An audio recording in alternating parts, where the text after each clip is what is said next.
Hey everybody, it's Van Time with Chuck and Deb, and today we're going to give you a report on our time in Japan.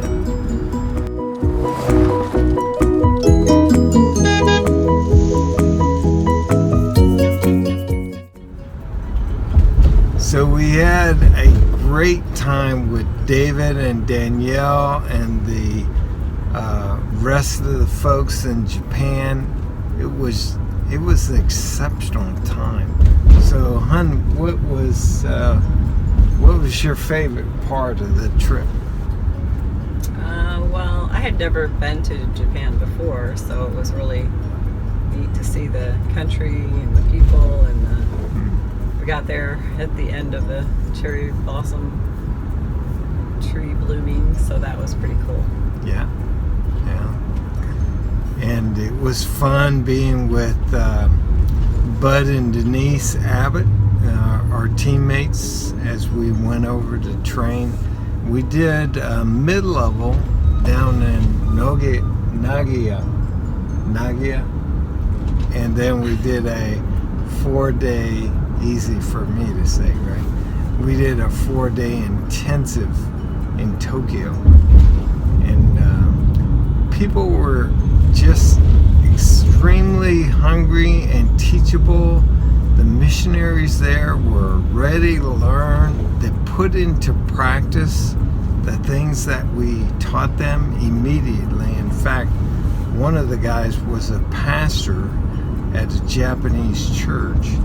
We trained them in 411 and gave them the assignment to share the gospel. He did that, led a gal to Christ that night. The next morning, we did the baptism lesson. He learned how to baptize. He had never baptized anyone. And that afternoon, he baptized that gal that he led to Christ and then trained her in 411. So, super eager missionaries in Japan. We were very excited. Well, probably one of the things we discovered was that there's a lot of preconceived ideas about Japanese people, and we kept hearing what they were like, what to do, what not to do, but being foreigners, we don't know, so we just do what we normally do. We just go to people and we engage them and share. And I think the missionaries were shocked at how receptive the Japanese were to hearing the gospel, and how easy it was to share. And they're very polite people anyway, just like in the States, they're especially to foreigners, so they want to be helpful, they want to practice their English, whatever. Japan is the second largest unreached people group, and they were exceptionally open to the gospel.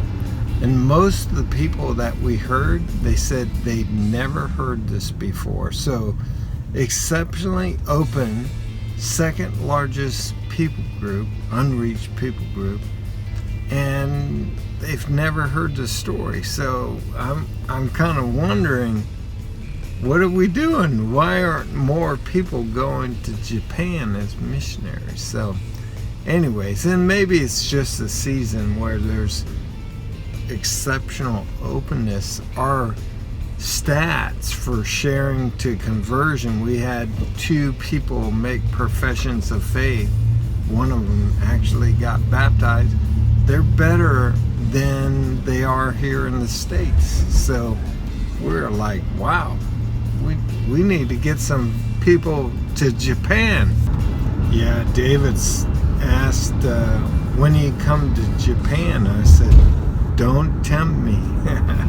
Yeah, they're Team Japan's, they're all recruiters. A lot of them are recruiters, so they're trying to get some help.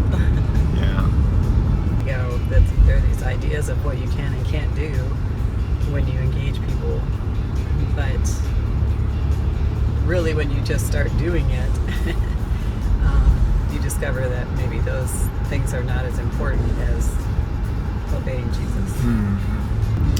And I think David is doing a great job. He's humble, he's teachable, and he's setting a course without being controlling. And really, it's a very healthy team in Japan. So we were super excited about No Place Left Japan. And the cool thing is they're already starting to see generations. So there are generations of churches beginning in Japan. And who would have ever thought that we'd see a movement in Japan? Well, the seeds have been planted. So we'll just watch and see what God does.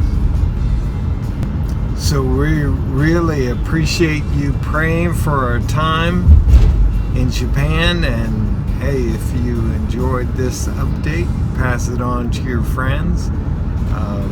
If you enjoy our videos, just hit that subscribe button right over there. And until next time, keep making disciples until there's no place left.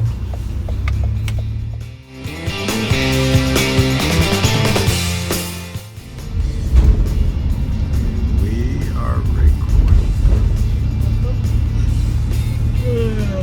Got a little jet lag. Little jet lag.